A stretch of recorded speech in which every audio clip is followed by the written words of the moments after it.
Assalamualaikum warahmatullahi wabarakatuh. Di sini dengan kelompok 7 kita akan membahas tentang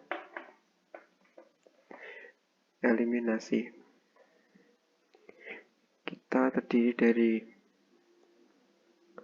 4 orang anggota kelompok, yaitu Adi Maskur Setiawan, Rizky Ayu Rahmaningsih, Ranti Akma Kurniasari, dan yang keempat adalah Ana Fidatun Nisa. Langsung ini babnya yaitu metode eliminasi Gauss dan metode eliminasi Gauss-Jordan. Bab pertama, metode eliminasi Gauss. Apa itu metode eliminasi Gauss?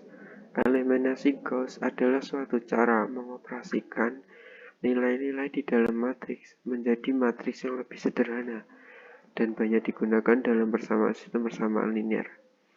Proses pengeliminasiannya ada 3 operasi baris elementer. Yang pertama, pertukaran. Pertukaran itu urutan 2 persamaan dapat ditukar karena pertukaran tersebut tidak mempengaruhi solusi akhir. Yang kedua, perskalaan. Persamaan dapat dikali dengan konstanta bukan nol karena perkalian tersebut tidak mempengaruhi solusi akhir. Yang ketiga, pergantian. Persamaan dapat diganti dengan penjumlahan persamaan itu dengan gandaan persamaan lain. Misalnya, persamaan diganti dengan selisih persamaan itu dengan 2 kali persamaan lain, yaitu baris R sama dengan baris R min P MP, R baris P. Langsung saja ke tata ancang pivoting. Pivoting sebagian atau partial pivoting.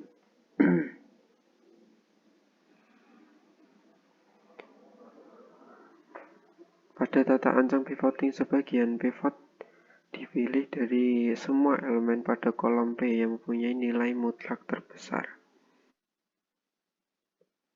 Mutlak A, K, P sama dengan max mutlak A, P aksen P,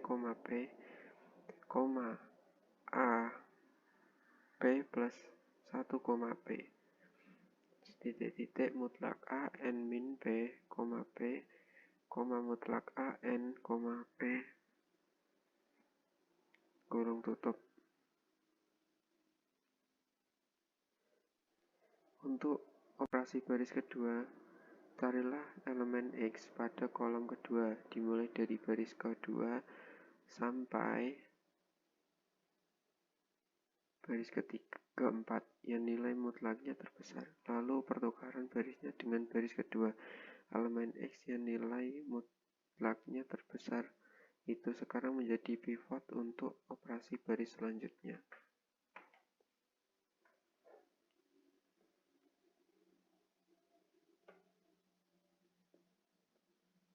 Kita di sini bisa memperhatikan ya bahwa teknik pivoting sebagian juga sekaligus menghindari pemilihan pivot 0 atau sebagaimana pada simple pivoting, karena 0 tidak akan pernah menjadi elemen dengan nilai mutlak sebesar kecuali jika seluruh elemen di kolom yang diacu adalah 0. Pivoting lengkap. Jika di samping baris kolom juga diikutkan dalam pencarian elemen terbesar dan kemudian dipertukarkan, maka tata ancang ini disebut pivoting lengkap. Pivoting lengkap jarang dipakai dalam program sederhana karena pertukaran kolom mengubah urutan suku X dan akibatnya menambah kerumitan program secara berarti. Ya, langsung saja ke contoh soal yang pertama. Selesaikan sistem persamaan lancar dengan metode eliminasi Gauss.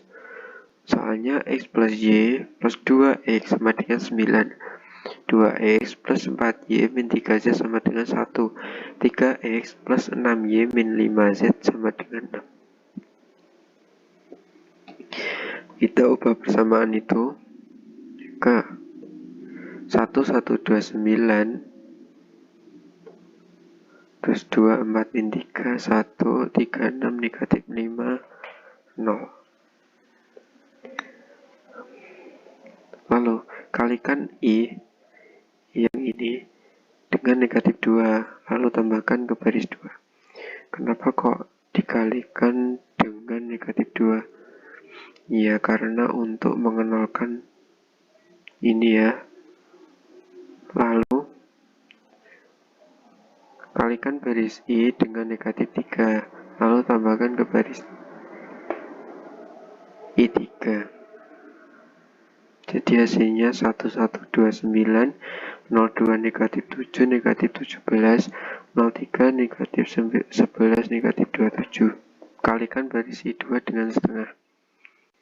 Jadi kan 1129, 01 negatif 7 per 2, negatif 17 per 2, 00 negatif 11, negatif 27. Lalu kalikan baris I2 dengan negatif 3, lalu tambahkan ke baris I3. Lalu kalikan lagi baris I3 dengan negatif 2. Solusi sistem diperoleh dengan teknik penyulihan mundur sebagai berikut. X3 sama dengan 3, X2 sama dengan negatif 7 per 2, X3 sama dengan negatif 17 per 2, maka X2 sama dengan 2. X1 ditambah X2 ditambah 2X3 sama dengan 9, maka X1 sama dengan 1. Diperoleh penyelesaian X1 sama dengan X sama dengan 1, Y sama dengan 2, Z sama dengan 3. Kita ke soal nomor 2, yaitu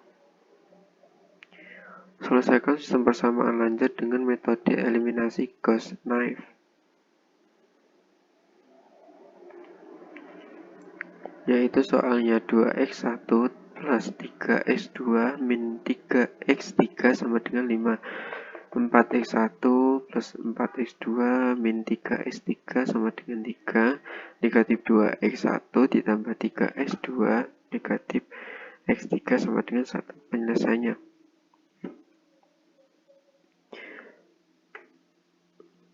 2, 3 negatif 1, 5, terus 4 negatif 3, 3 negatif 2, 3 negatif 1, 1. R2 dikurangi 4 per 2 R1, R3 negatif 2 per 2 R1, 2, 3 negatif 1, 5, 0 negatif 2 negatif 1 negatif 7, 0, 6 negatif 2, 5 negatif 7, 6. Jadi R3 min 6 per 2 R2, 2, 3 negatif 1, 5, 0 negatif 2 negatif 1 negatif 7, 0, 6 negatif 5 negatif 15. Keterangan yang pertama, elemen yang tercetak tebal menyatakan pivot.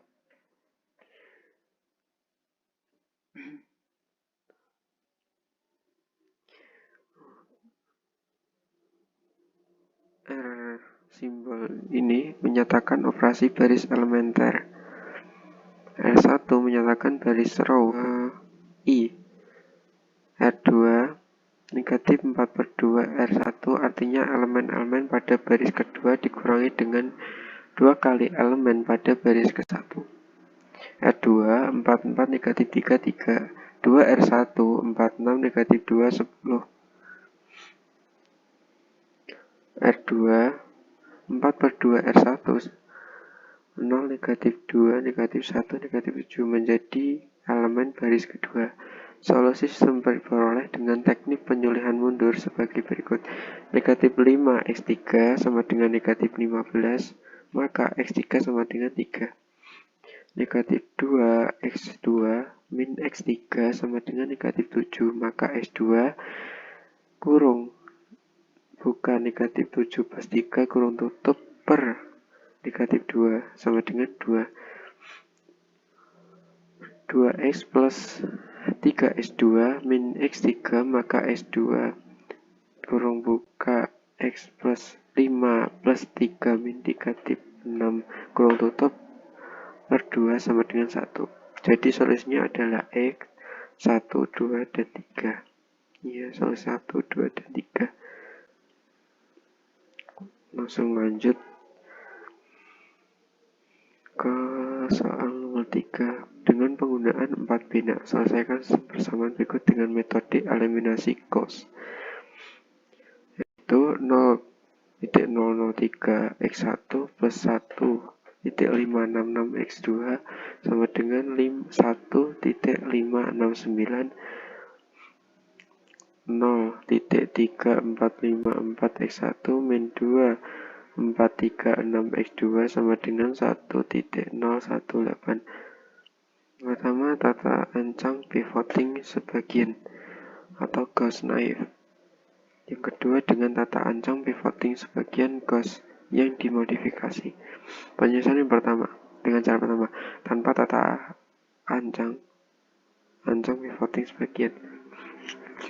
Kurang 0,003 1,566 1,569 0,3454 negatif 2,436 1,018.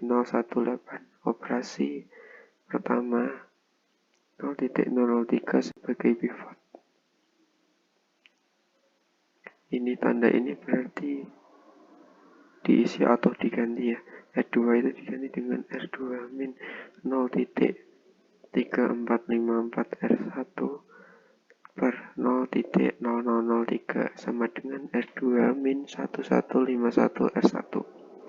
Jadi A22 sama dengan negatif 2,436 kurangi 1151 kali 1 kali 1,566 sama dengan negatif 2,436 dikurangi 1802 dikurangi negatif 1804.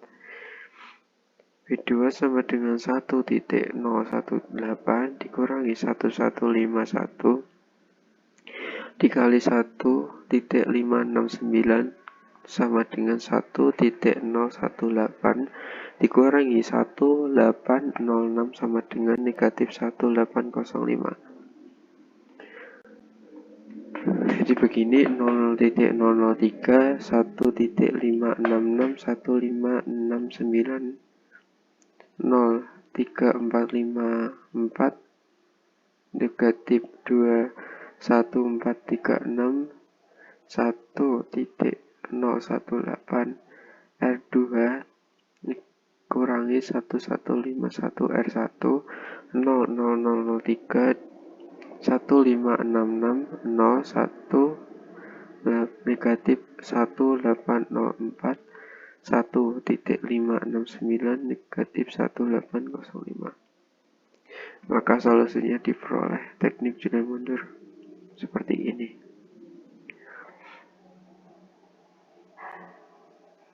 Jauh dari solusi jadi.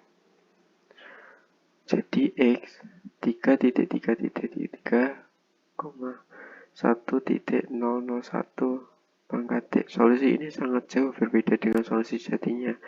Kegagalan ini terjadi karena A11 sangat kecil dibandingkan X12 sehingga galat pembulatan yang kecil X2 menghasilkan galat besar di X1. Perhatikan juga bahwa 1,569 dikurangi 1,568 adalah pengurangan dua buah bilangan hampir sama yang menimbulkan hilangnya angka bina pada hasil pengurangannya, loss of significance, dengan tata ancam pivoting sebagian.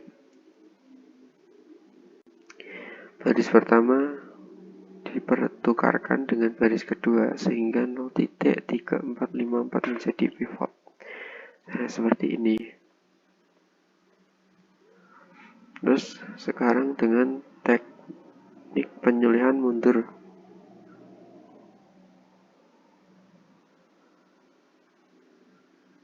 X2 sama dengan 1,568 per 1.568 sama dengan 1.0000.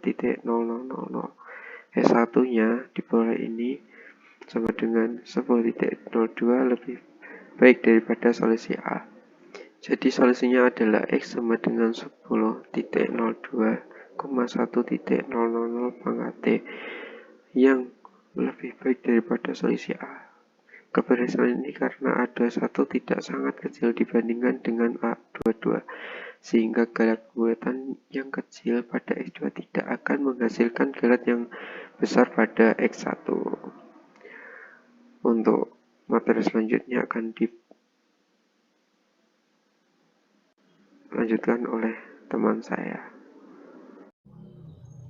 Saya Ranti Akma Kurniasari. Di sini saya akan menjelaskan tentang penskalaan dan juga kemungkinan solusi SPL. Yang pertama tentang penskalaan. Penskalaan atau scaling itu biasanya digunakan untuk mengurangi suatu galat pembulatan pada SPL yang mempunyai perbedaan koefisien yang mencolok. Nah, situasi yang demikian ini sering ditemui dalam praktek rekayasa yang menggunakan ukuran satuan yang berbeda-beda dalam menentukan suatu persamaan simultan. Misalnya pada persoalan rangkaian listrik, tegangan listrik yang dapat dinyatakan dalam satuan mikrovolt sampai dengan kilovolt. Pemakaian satuan yang berbeda-beda ini dapat menuju ke koefisien yang besarnya sangat berlainan, sehingga akan berdampak pada galat pembulatan, karena hal tersebut akan memengaruhi pivotingnya. Nah, dengan penskalaan berarti kita bisa menormalkan suatu persamaan. Nah, bagaimana sih caranya menskala itu? Nah, cara untuk menskala adalah membagi tiap baris persamaan dengan nilai mutlak koefisien terbesarnya di ruas kiri. Akibatnya, koefisien maksimum dalam tiap baris adalah 1. Nah, cara yang demikian ini dinamakan dengan menormalkan SPL. Baik, untuk lebih memahaminya, kita langsung menuju ke contoh soal.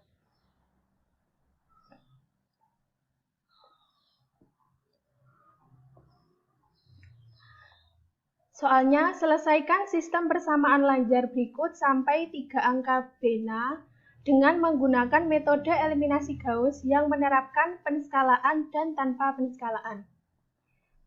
Persamaannya yang pertama, 2x1 ditambah 100.000 x2 sama dengan 100.000. Persamaan kedua, x1 ditambah x2 sama dengan 2. Solusi sejatinya dalam 3 angka bena adalah x1 sama dengan x2 sama dengan 1,00. Untuk penyelesaiannya, dengan tanpa penskalaan, nah, persamaan yang telah diketahui dalam soal dapat kita tuliskan ke dalam bentuk matriksnya, sehingga menjadi matriks pertamanya 2, 100.000, hasilnya 100.000. Matriks kedua, baris kedua, 1, 1, hasilnya 2. Kemudian, baris kedua dikurangi setengah dari baris pertama. Maka, 1 dikurangi setengah dari 2, berarti 1 dikurangi 1, hasilnya 0. Kemudian, 1 dikurangi setengah dari 100.000, berarti 1 dikurangi 50.000. Hasilnya yaitu negatif 49.999. Nah, jika dibulatkan akan menjadi negatif 50.000. Kemudian, 2 dikurangi setengah dari 100.000, berarti 2 dikurangi 50.000. 2 dikurang 50.000 hasilnya negatif 49.998. Maka jika dibulatkan menjadi negatif 50.000. Maka solusinya adalah, nah berdasarkan matriks ini diperoleh persamaan negatif 50.000 X2 sama dengan negatif 50.000. Maka X2-nya diperoleh 1,00. Kemudian, jika X2-nya 1,00, maka diperoleh X1-nya yaitu 0,00. Sehingga solusi ini merupakan solusi yang salah. Kemudian, menggunakan penskalaan. Persamaan 1 dibagi dengan 100.000, sehingga menghasilkan 0,0002 X1 ditambah X2 sama dengan 1. Persamaan keduanya tetap Kemudian persamaan ini ditulis dalam bentuk matriksnya, sehingga menjadi seperti ini ya.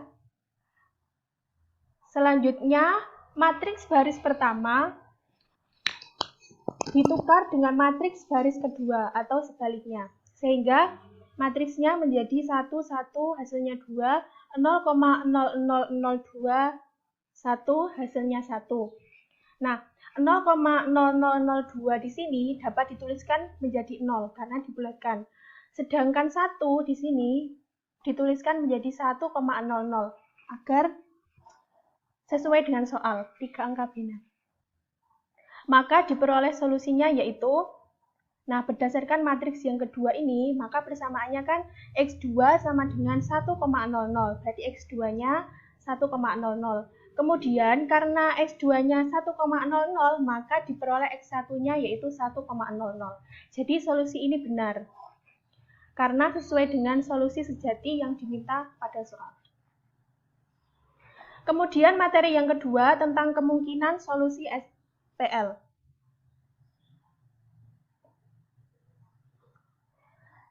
Dalam hal ini terdapat 3 kemungkinan solusi SPL yang dapat terjadi. Yang pertama yaitu memiliki solusi yang unik. Nah, untuk gambar grafiknya dapat kita lihat pada gambar grafik di bawah ini. Grafik di atas merupakan grafik dari persamaan negatif X ditambah Y sama dengan 1 dan 2X dikurangi Y sama dengan 0. Kemudian dicari titik potongnya sehingga akan menghasilkan suatu grafik seperti ini. Nah, terlihat dari grafik tersebut kedua persamaan akan berpotongan pada satu titik. Nah, titiknya di sini, kurang lebih di sini, sehingga diperoleh solusinya itu tunggal atau unik. Baik, kemungkinan yang kedua yaitu mempunyai banyak solusi. Seperti pada grafik di bawah ini. Nah, grafik di atas merupakan grafik dari persamaan negatif X ditambah Y sama dengan 1 dan negatif 2X ditambah Y, negatif 2X ditambah 2Y sama dengan 2. Nah, kemudian dicari titik potongnya sehingga gambar grafiknya akan seperti ini. Nah, jika kita lihat grafik dari kedua persamaan tersebut berimpit pada satu garis lurus. Nah, ini satu garis lurus, sehingga solusinya berada pada sepanjang garis dan mempunyai banyak solusi. Untuk yang kemungkinan ketiga, tidak ada solusi sama sekali, seperti pada grafik yang ini. Nah, grafik ini merupakan grafik dari persamaan negatif X tambah Y sama dengan 1 dan negatif X ditambah Y sama dengan 0. Kemudian, dicari titik potongnya sehingga akan menghasilkan grafik seperti ini. Nah, jika kita lihat grafik dari kedua persamaan tersebut menyatakan dua garis yang sejajar. Nah, ini dua garis sejajar. Sehingga dapat kita simpulkan bahwa grafik tersebut berpotongan, tidak ada perpotongan pada kedua garisnya atau tidak ada solusi sama sekali. Nah, itu tadi untuk kemungkinan solusi dari SPL dua buah persamaan. Sedangkan untuk SPL dengan 3 buah persamaan atau lebih, kita tidak bisa membuat ilustrasi grafisnya seperti pada SPL 2 buah persamaan. Namun kita masih dapat memeriksa kemungkinan solusinya berdasarkan bentuk matriks akhirnya. Nah, ini solusi SPL untuk 3 persamaan. Yang pertama yaitu solusi unik atau tunggal. Misalnya terdapat sebuah matriks, kemudian dieliminasi Gauss, hasilnya menjadi seperti ini, matriks yang sebelah paling kanan ini. Nah, berdasarkan matriksnya diperoleh, kan ini negatif 3x3 sama dengan 3, maka x3-nya sama dengan negatif 1. Kemudian, x3 sama dengan negatif 1 disubstitusikan ke persamaan matriks pada baris kedua, sehingga diperoleh X2-nya sama dengan 0. Nah, karena X3 sama dengan negatif 1, X2-nya 0, maka X1-nya yaitu 1. Selanjutnya, solusi yang kedua yaitu solusi banyak atau tidak berhingga. Misalkan terdapat sebuah matriks, kemudian dieliminasi Gauss, maka akan memperoleh hasil eliminasi Gauss-nya seperti ini. Nah, kita perlu perhatikan hasil eliminasi Gauss pada baris terakhirnya. Persamaan yang bersesuaian dengan baris terakhir tersebut adalah 0x1 ditambah 0x2 ditambah 0x3 sama dengan 0. Maka dapat kita simpulkan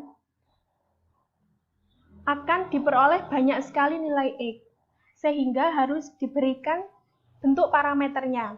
Misalkan X3-nya itu K, maka X2-nya yaitu negatif 6 ditambah 3K. Dan diperoleh juga X1-nya 10 dikurangi 5K. Dengan K merupakan elemen bilangan real, sehingga K nilainya tidak berhingga. Berarti solusi SPL tersebut banyak sekali. Baik, untuk yang kemungkinan ketiga, yaitu tidak ada solusi. Nah, misalkan terdapat sebuah matriks, kemudian dieliminasi Gauss, nah akan menghasilkan matriks yang ini, matriks yang paling kanan ini. Nah, kita perhatikan hasil eliminasi Gauss pada baris terakhirnya, ini baris terakhirnya. Maka persamaan yang bersesuaian dengan baris tersebut adalah 0x1, 0x2 ditambah 0x3 sama dengan 1. Maka nilai X di sini tidak ada yang bisa memenuhi. Misalnya 1, 2, 3 tidak akan mungkin terpenuhi karena di sini X1-nya koefisiennya 0, sehingga nilai 1, 2, 3 tidak akan terpenuhi. Jadi, dapat kita simpulkan matriks ini hasilnya tidak ada solusi atau tidak memiliki solusi. Baik, itulah yang dapat saya sampaikan. Dilanjutkan oleh pemateri berikutnya. Baik, metode yang selanjutnya yaitu metode eliminasi Gauss-Jordan. Metode Gauss-Jordan ini adalah modifikasi dari metode eliminasi Gauss. Dalam hal ini, matriks A dieliminasi menjadi matriks identitas I, yaitu AX sama dengan B kita bawa ke bentuk IX sama dengan B aksen. Bentuk matriks eliminasi Gauss-Jordan ini yaitu bentuk matriks yang diperbesar, matriks A ini kita bawa ke bentuk matriks identitas. Kemudian kita akan mengetahui solusinya langsung, yaitu X1 sama dengan B1 aksen, X2 sama dengan B2 aksen, X3 sama dengan B3 aksen, sampai dengan Xn sama dengan Bn aksen. Seperti pada metode eliminasi Gauss naif, metode eliminasi Gauss-Jordan naif tidak menerapkan tata ancang pivoting dalam proses eliminasinya. Dan seperti halnya metode eliminasi Gauss, tata ancang pivoting dan peskalaan juga dapat diterapkan pada metode ini untuk memperkecil galat pembulatan. Jadi sama seperti metode eliminasi Gauss, metode eliminasi Gauss-Jordan ini juga terdapat metode eliminasi Gauss-Jordan naif atau metode eliminasi Gauss-Jordan yang sederhana dan juga metode eliminasi Gauss-Jordan yang menerapkan strategi pivoting. Nah, untuk contohnya di sini kita akan menjadikan atau menyelesaikan SPL tersebut dengan menggunakan metode eliminasi Gauss-Jordan. Penyelesaiannya, kita rubah dulu SPL tersebut ke bentuk matriks yang diperbesar. Nah, setelah kita rubah, kita akan bawa matriks ini ke bentuk matriks identitas. Langkah yang pertama, 2 di sini kita jadikan 1 dengan mengalihkan baris pertama ini dengan setengah. Nah, setelah menjadi 1, kemudian kita nolkan elemen-elemen di bawahnya ini, yaitu elemen pada baris kedua dan baris ketiga ini. Nah, setelah menjadi 0, kita dapati elemen pivoting kita sekarang yaitu 7. Nah, 7 pada baris ketiga ini kita ganti ke baris yang kedua. Setelah kita ganti ke baris kedua, 7 ini kita jadikan 1 dengan mengalihkan baris ketiga ini dengan 1/7. Setelah menjadi 1, kita nolkan elemen di atas dan di bawahnya ini, yaitu pada baris pertama dan baris ketiga. Setelah kita nolkan, kita dapati elemen pivoting kita sekarang yaitu 4. 4 pada baris ketiga ini kita jadikan 1 dengan mengalihkan baris ketiga dengan 1/4. Nah, setelah menjadi 1, kita ubah atau kita nolkan elemen di atasnya ini, yaitu pada baris pertama. Setelah kita nolkan, kita akan dapati elemen identitas atau kita akan dapati matriks identitasnya dengan penyelesaian SPL-nya, yaitu X sama dengan 1, Y sama dengan 2, dan Z sama dengan -1. Nah, selanjutnya kita akan membahas sedikit tentang matriks balikan. Misalkan A adalah matriks persegi berukuran n kali n, balikan atau inverse matriks A adalah A inverse. Demikian sehingga A kali A inverse sama dengan A inverse kali A sama dengan identitas. Jika A tidak memiliki balikan, maka A dikatakan matriks singular. Pada sistem persamaan linear AX sama dengan B, jika A tidak mempunyai balikan, maka AX sama dengan B tidak memiliki solusi tunggal. Namun, jika A mempunyai balikan, maka sistem persamaan linear AX sama dengan B memiliki solusi ini. Metode eliminasi Gauss-Jordan ini dapat digunakan untuk menghitung matriks balikan. Namun, sebelumnya kalian harus mengingat kembali untuk mencari matriks balikan berukuran 2x2. Nah, pada rumus yang kalian tatap sekarang ini, itu untuk matriks A yang berukuran n kali n, matriks balikannya yaitu A inverse, di mana metode eliminasi Gauss-Jordan diterapkan secara simultan untuk A maupun identitas. Sekian dari saya. Wassalamualaikum warahmatullahi wabarakatuh.